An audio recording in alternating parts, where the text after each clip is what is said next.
Good morning students.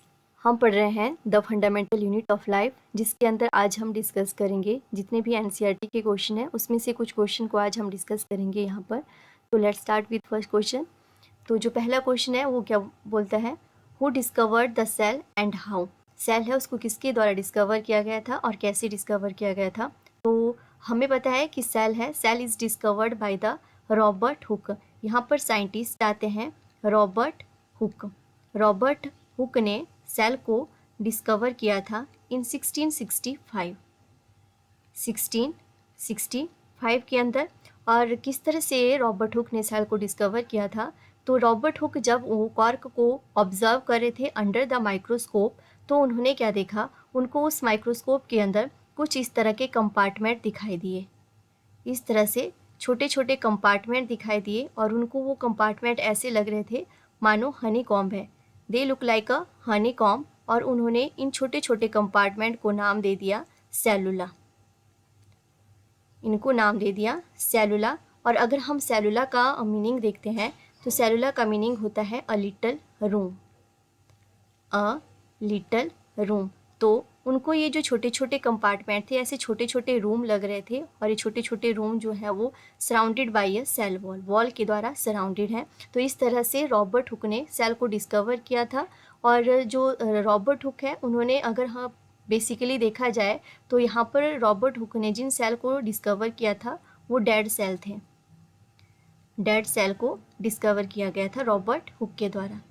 और इसके बाद नेक्स्ट क्वेश्चन है, why the cell is known as the structural and functional unit of life. Cell को structural and functional unit of life क्यों बोला जाता है। तो अगर हम पहले बात करते हैं स्ट्रक्चरल यूनिट की, कि सेल को स्ट्रक्चरल यूनिट ऑफ लाइफ क्यों बोला जाता है, तो अगर हम बात करें जितने भी लिविंग ऑर्गेनिज्म प्रेजेंट हैं उनकी बॉडी की जो बेसिक है that is the single cell, cell से ही बनी है। तो हम बोल सकते हैं कि cell is the structural unit of life. चाहे यहाँ पर हम ऑर्गेनिज्म यूनिसेलुलर ऑर्गेनिज्म की बात करें, चाहे हम यहाँ पर मल्टी सेलुलर ऑर्गेनिज्म की बात करें, सबकी बॉडी सेल से ही बनी है। उसकी वजह से हम बोलते हैं कि cell is the structural unit of life. और दूसरा है functional unit of life. Functional means कि जितने फंक्शन को एक single cell is capable to do all those function which is performed by multi cellular organism. जैसे कि एक मल्टी सेलुलर ऑर्गेनिज्म की बॉडी काम करती है, वो सारे के सारे काम को एक सिंगल सेल कैपेबल होता है करने में, जिसकी वजह से हम बोल सकते हैं कि ये cell is known as the functional unit of life. तो ऑल द लिविंग ऑर्गेनिज्म, जितने भी अगर हम बात करें लिविंग ऑर्गेनिज्म है, are made up of cell. Cell से ही बने हैं, जिसकी वजह से हम बोल सकते हैं cell is known as structural unit of life.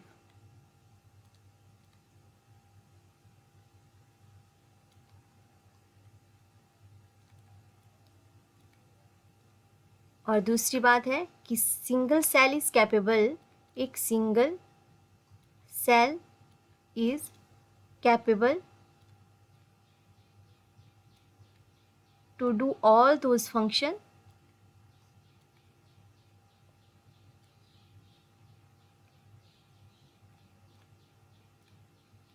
which is performed by multicellular organism.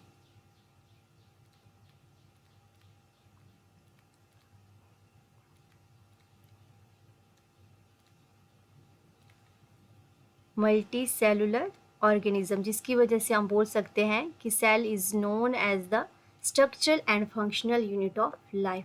अब नेक्स्ट क्वेश्चन है how do substance like CO2 and water moves in and out of the cell.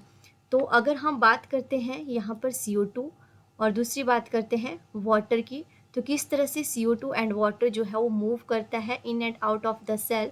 तो इसके लिए हमने यहाँ पर दो प्रोसेस की बात की थी, टू प्रोसेसेस की हमने यहाँ पर बात की थी। एक आता है यहाँ पर डिफ्यूज़न और दूसरा प्रोसेस आता है यहाँ पर ऑस्मोसिस। Diffusion and osmosis. अब अगर हम बात करते हैं डिफ्यूज़न, तो डिफ्यूज़न एक ऐसा प्रोसेस है जिसके अंदर जो salute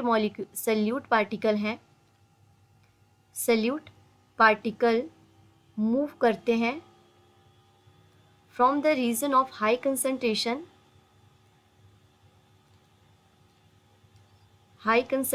to the region of low concentration.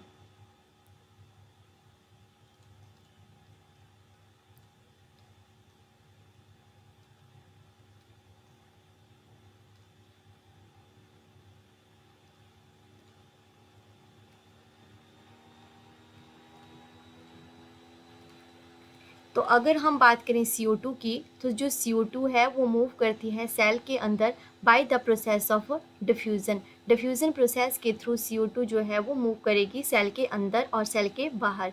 और वाटर की अगर हम बात करते हैं तो वाटर मूव करता है by the process of osmosis. तो ऑस्मोसिस सिंपल प्रोसेस क्या है कि यहाँ पर जो मूवमेंट होगी सॉल्वेंट मॉलिक्यूल की। जो सॉल्वेंट मॉलिक्यूल होंगे वो मूव करेंगे from the region of high concentration to the low concentration, high concentration to the region of low concentration।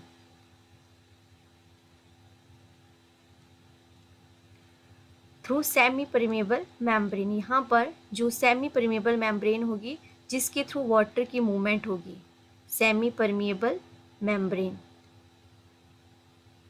तो यहाँ पर इस तरह से जो CO2 एंड वाटर है वो मूव करते हैं in and out of the cell. आगे देखते हैं। नेक्स्ट क्वेश्चन है, why is the plasma membrane called a selectively permeable membrane. तो प्लाज्मा मेम्ब्रेन को सिलेक्टिवली परमेबल मेम्ब्रेन क्यों बोला जाता है। तो अगर अब हम बात करते हैं सेल मेम्ब्रेन की, तो हमें पता है ये जो सेल मेम्ब्रेन है इसका काम क्या होता है। सेल मेम्ब्रेन हेल्प करती है जो मटेरियल सेल के अंदर सिंथेसाइज हो रहा है, अगर उसको सेल के बाहर जाना है तो उसकी ट्रांसपोर्टेशन में जो प्लाज्मा मेम्ब्रेन या सेल मेम्ब्रेन है वो रोल प्ले करती है। बट यहाँ पर जिन मटेरियल की ट्रांसपोर्टेशन करती है ये सारे के सारे मटेरियल को ट्रांसपोर्ट करने का काम नहीं करती है। ये कुछ ही मटेरियल ऐसा है जिसको ट्रांसपोर्ट करती है सेल के अंदर से सेल के बाहर, और कुछ मटेरियल है उसी को ही ट्रांसपोर्ट करती है सेल के बाहर से सेल के अंदर। तो इसलिए हम बोल सकते हैं कि जो प्लाज्मा मेम्ब्रेन है that is a selectively permeable membrane, क्योंकि ये कुछ ही सिलेक्टेड मटेरियल की ट्रांसपोर्टेशन करती है। Selected material is transported by the plasma membrane.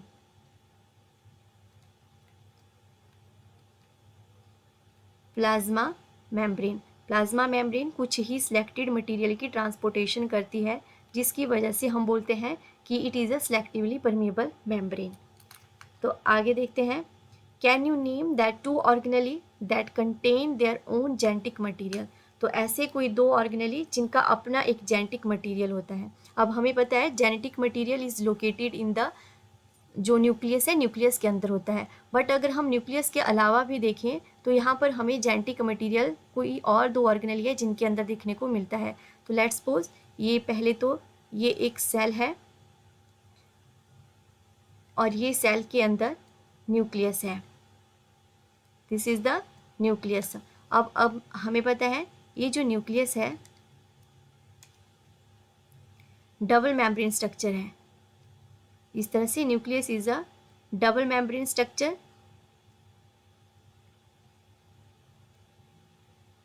इस न्यूक्लियस के पास हमने देखा था इस तरह से कुछ डेंस स्ट्रक्चर होता है और साथ ही साथ थ्रेड लाइक स्ट्रक्चर होता है। इस थ्रेड लाइक स्ट्रक्चर को हम बोलते हैं क्रोमैटिन, और ये क्रोमैटिन ही होता है जेनेटिक मटेरियल। क्रोमैटिन और this is the genetic material.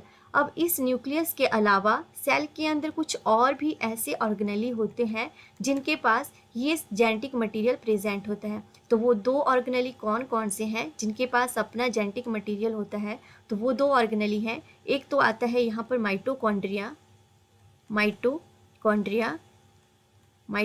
है, और दूसरा सेल ऑर्गेनेली जिसके पास अपना एक जेनेटिक मटेरियल होता है उसका नाम है क्लोरोप्लास्ट। अगर हम क्लोरोप्लास्ट की बात करें तो क्लोरोप्लास्ट सिर्फ हमें प्लांट सेल के अंदर ही देखने को मिलता है, एनिमल सेल के अंदर ये अब्सेंट होता है। और माइटोकॉन्ड्रिया दोनों सेल के अंदर देखने को मिलता है। और माइटोकॉन्ड्रिया को हम power house of the cell भी बोलते हैं। इन दोनों के पास जो है अपना जेनेटिक मटेरियल होता है, जिसकी वजह से ये कुछ प्रोटीन की सिंथेसिस करने में कैपेबल होते हैं। तो न्यूक्लियस के अलावा अगर हम बात करते हैं दो सेल ऑर्गेनेली की जिनके पास अपना जेनेटिक मटेरियल होता है, वो है माइटोकॉन्ड्रिया और क्लोरोप्लास्ट। और हमें पता है जेनेटिक मटेरियल का काम क्या होता है, ये ट्रांसफ़र करता है जेनेटिक इन्फॉर्मेशन को एक जनरेशन से दूसरी जनरेशन में ट्रांसफ़र करने का काम करता है। और अगला क्वेश्चन देखते हैं, if the organization of cell is destroyed due to some physical और chemical influence what will happen.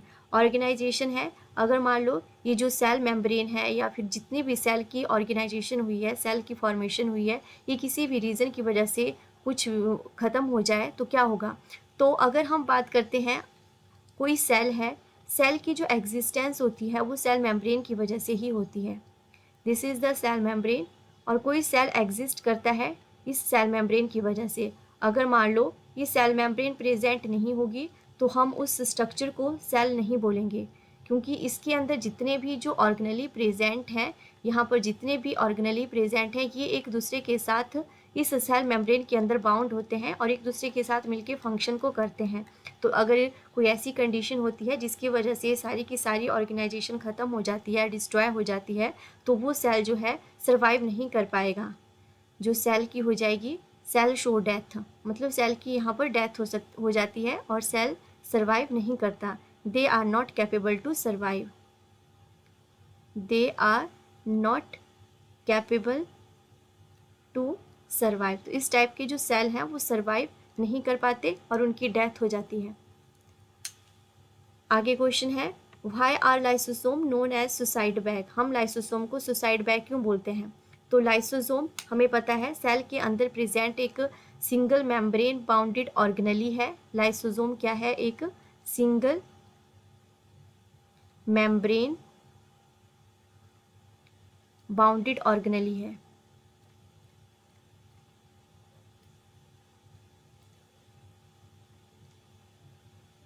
Single membrane bounded organelle है। अब अगर हम बात करें, ये एक लाइसोसोम है, इस तरह से स्फेरिकल स्ट्रक्चर में होता है और इसके अंदर इस तरह से सब्सटेंस प्रेजेंट होते हैं और इस सब्सटेंस को हम बोलते हैं हाइड्रोलिटिक एंजाइम, हाइड्रोलिटिक एंजाइम। और इन हाइड्रोलिटिक का एंजाइम का काम क्या होता है, they play role in the digestion. Cell के अंदर जो डाइजेशन होती है उसको डाइजेस्ट करने का काम ये एंजाइम करते हैं। अब मान लो सेल के अंदर कोई भी कंडीशन आ जाती है, या जब सेल की डेथ की कंडीशन आती है, सेल डेथ का टाइम आता है या फिर कोई भी डैमेज हो जाता है सेल के अंदर और ये जो लाइसोसोम है ये ब्रेक हो जाता है, लाइसोसोम मान लो ब्रेक हो जाता है, तो ये जो इसके अंदर हाइड्रोलिटिक एंजाइम है ये साइटोप्लाज्म के अंदर आ जाएगा। और साइटोप्लाज्म में जब ये आ जाएगा तो साइटोप्लाज्म के अंदर जितने भी सब्सटेंस हैं, जितने भी स्ट्रक्चर इसको दिखाई देते हैं, ये सबको डाइजेस्ट कर देता है, जिसकी वजह से उस सेल की डेथ हो जाती है। तो उस सेल की डेथ होने की वजह से हम बोलते हैं कि lysosome is known as the suicide bag. ये जिस सेल के अंदर ये साइटोप्लाज्म लाइसोसोम प्रेजेंट था उसने उसी सेल की डेथ हो गई उसकी वजह से, तो उसको बोला जाता है सुसाइड बैग। नेक्स्ट क्वेश्चन है, where are protein synthesized inside the cell. अगर हम सेल के अंदर देखें तो प्रोटीन कहाँ पे सिंथेसाइज्ड होती है, तो इसके लिए हमने एक स्पेसिफिक स्ट्रक्चर देखा है प्रोटीन सिंथेसाइजेशन के लिए। तो प्रोटीन जो है वो सिंथेसाइज्ड होगी सेल के अंदर, इन द स्ट्रक्चर है यहाँ पर एक सेल ऑर्गेनेली है राइबोसोम। राइबोसोम, राइबोसोम को हम और बोलते हैं protein factory. Ribosome is also known as protein factory of the cell। Protein factory, protein factory क्यों बोला, क्योंकि यहाँ पर सिंथेसिस होगी प्रोटीन की, protein synthesize inside the ribosome, that's why we can say जो राइबोसोम है वो प्रोटीन फैक्ट्री है सेल की, protein factory of the cell. तो प्रोटीन सिंथेसाइज कहाँ पे होगी सेल के अंदर, तो वो स्ट्रक्चर प्रेजेंट है सेल के अंदर राइबोसोम, जहाँ पर प्रोटीन सिंथेसाइज्ड होगी। नेक्स्ट क्वेश्चन है, make a comparison and write down a way in which plant cell are different from animal cell.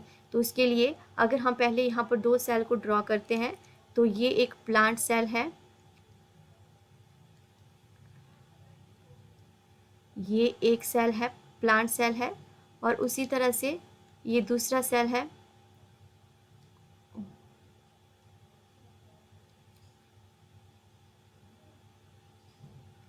This is the animal cell.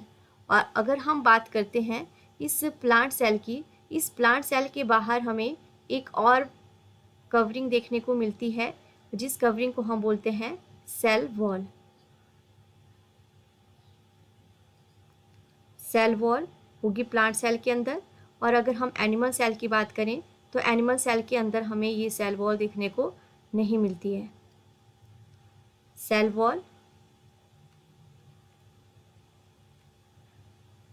और यहाँ पर सेल वॉल नहीं होती, और ये दोनों के अंदर सेल मेम्ब्रेन। सेल मेम्ब्रेन तो हर एक सेल के बाहर होगी, क्योंकि सेल मेम्ब्रेन से ही किसी भी सेल की एग्जिस्टेंस होती है। तो ये सेल मेम्ब्रेन है, this is the cell membrane. Cell membrane तो दोनों के अंदर होती है, बट अगर हम प्लांट सेल की बात करते हैं, प्लांट सेल के अंदर हम देखते हैं इस मेम्ब्रेन के बाहर भी एक और प्रोटेक्टिंग लेयर होती है, जिसको हम सेल वॉल बोलते हैं। तो cell wall present in the plant cell. Animal cell के अंदर सेल वॉल देखने को नहीं मिलती है। उसके अलावा अगर हम बात करते हैं प्लांट सेल की, प्लांट सेल के सेंटर में हमें इस तरह का एक लार्ज साइज सेंट्रल वैक्यूल देखने को मिलता है। This is the large size central vacuole which is located inside the या in the centre of cell. Plant cell के सेंटर में देखने को मिलता है, इसको बोलते हैं वैक्यूल। वैक्यूल जो कहाँ पर लोकेटेड है, इन द सेंटर। और यहाँ पर वैक्यूल प्रेजेंट होंगे, बट इतने बड़े साइज़ का नहीं होगा, छोटे छोटे साइज़ के वैक्यूल प्रेजेंट होंगे, स्मॉल साइज़ के वैक्यूल होंगे। और यहाँ पर हमें सेंटर में दिखाई देता है इस तरह से जो ब्रेन ऑफ सेल है, that is the nucleus. Nucleus is located in the centre of cell. और अगर हम यहाँ पर बात करें न्यूक्लियस कहाँ पे लोकेटेड है, nucleus is located at the periphery. इस सेंट्रल वैक्यूल की वजह से जो न्यूक्लियस है वो एक साइड को हो जाता है इस तरह से। तो ये न्यूक्लियस है जो हमें प्लांट सेल के अंदर को इस तरह साइड में देखने को मिलता है। और एनिमल सेल के अंदर अगर हम बात करते हैं तो यहाँ पर सेंटर में देखने को मिलता है न्यूक्लियस। और न्यूक्लियस के अंदर इस स्ट्रक्चर को जेनेटिक मटेरियल, और यहाँ पर भी न्यूक्लियस के अंदर जेनेटिक मटेरियल प्रेजेंट है। तो और यहाँ पर ये डेंस स्ट्रक्चर प्रेजेंट है जो देखने को मिलता है। और उसके बाद अगर हम बात करते हैं कौन से स्ट्रक्चर प्रेजेंट है, जैसे जो डिफ्रेंशिएट है इन दोनों में आपस में, तो यहाँ पर क्लोरोप्लास्ट देखने को मिलता है। इस तरह से एक स्ट्रक्चर है क्लोरोप्लास्ट, जो हमें सिर्फ प्लांट सेल के अंदर ही देखने को मिलता है, एनिमल सेल के अंदर देखने को नहीं मिलता। क्लोरोप्लास्ट, ये भी कोई क्लोरोप्लास्ट है, दिस इज द क्लोरोप्लास्ट। और ये इस सेल का साइटोप्लाज्म है। और यहाँ पर हम देख सकते हैं कि ये साइटोप्लाज्म है, fluid jelly like substance that is known as cytoplasm. और इस सेल न्यूक्लियर मेम्ब्रेन के बाहर हमें इस तरह से एंडोप्लाज्मिक रेटिकुलम दिखाई देंगे, और यहाँ पर भी हमें एंडोप्लाज्मिक रेटिकुलम दिखाई देंगे, this is the endoplasmic reticulum. और यहाँ पर भी इस तरह से हम इनको शो कर सकते हैं, एंडोप्लाज्मिक रेटिकुलम। इसके बाद यहाँ पर हमें गोल्जी बॉडी दिखाई देंगे, गोल्जी बॉडी है इस तरह से। और ऐसे छोटे छोटे स्ट्रक्चर हैं, इनको हम लाइसोसोम बोल सकते हैं, स्फेरिकल स्ट्रक्चर। और यहाँ पर इस तरह से राइबोसोम भी प्रेजेंट होंगे, राइबोसोम। राइबोसोम दोनों के अंदर दिखाई देते हैं इस तरह से राइबोसोम, और गोल्जी बॉडी यहाँ पर भी प्रेजेंट होंगे, गोल्जी बॉडी। और उसके बाद अगर हम बात करते हैं माइटोकॉन्ड्रिया, सेल के अंदर क्या प्रेजेंट होता है, माइटोकॉन्ड्रिया। ये सेल का माइटोकॉन्ड्रिया, और यहाँ पर ये इस सेल का माइटोकॉन्ड्रिया। और आप यहाँ पर भी ड्रॉ कर सकते हैं, ये भी माइटोकॉन्ड्रिया, ये भी माइटोकॉन्ड्रिया। तो अब हम देखते हैं इनके डिफरेंस क्या क्या हैं जो प्लांट सेल और एनिमल सेल के अंदर देखने को मिलते हैं। तो अगर हम बात करते हैं सबसे पहले प्लांट सेल की, तो प्लांट सेल के अंदर प्रेजेंट होती है सेल वॉल। सेल वॉल देखने को मिलती है in case of plant cell, but अगर हम एनिमल सेल की बात करें, plant cell wall is absent, cell wall is absent. दूसरा कंपैरिजन है कि जो बीच में हमें लार्ज साइज सेंट्रल वैक्यूल देखने को मिलता है, तो हम बोल सकते हैं यहाँ पर लार्ज साइज्ड वैक्यूल देखने को मिलता है। और यहाँ पर लार्ज साइज वैक्यूल नहीं होता है, बिल्कुल स्मॉल साइज के वैक्यूल होते हैं, स्मॉल साइज वैक्यूल। और तीसरा डिफरेंस है दोनों के बीच में, इसके अंदर क्लोरोप्लास्ट प्रेजेंट होता है, क्लोरोप्लास्ट इज प्रेजेंट। और अगर हम इसकी बात करते हैं, इसके अंदर नो क्लोरोप्लास्ट, कोई क्लोरोप्लास्ट देखने को नहीं मिलता है। और ये जो प्लांट सेल है, इसके अंदर हमें जो न्यूक्लियस है वो पेरिफेरी पे देखने को मिलता है। Nucleus occur at periphery, periphery मतलब साइड में, इस तरह से सेंटर में ना होकर के साइड में लोकेटेड है, एट पेरिफेरी। और यहाँ पर जो न्यूक्लियस है, nucleus is located in the center, in the centre of the cell. और यहाँ पर अगर हम प्लांट सेल को देखते हैं तो इसकी जो शेप होती है वो फिक्स्ड होती है। Due to the cell wall, जो प्लांट है इसकी शेप फिक्स्ड होगी और इसकी जो शेप होगी यहाँ पर हमें वेरिएशन देखने को मिलती है, क्योंकि यहाँ पर हमें कोई भी सेल वॉल देखने को नहीं मिलती, तो जिसकी वजह से हमें यहाँ पर वेरिएशन देखने को मिलती है। तो आज हम यहाँ तक करते हैं, इसके बाद कुछ क्वेश्चन रह जाते हैं जो नेक्स्ट वीडियो में डिस्कस किए जाएंगे।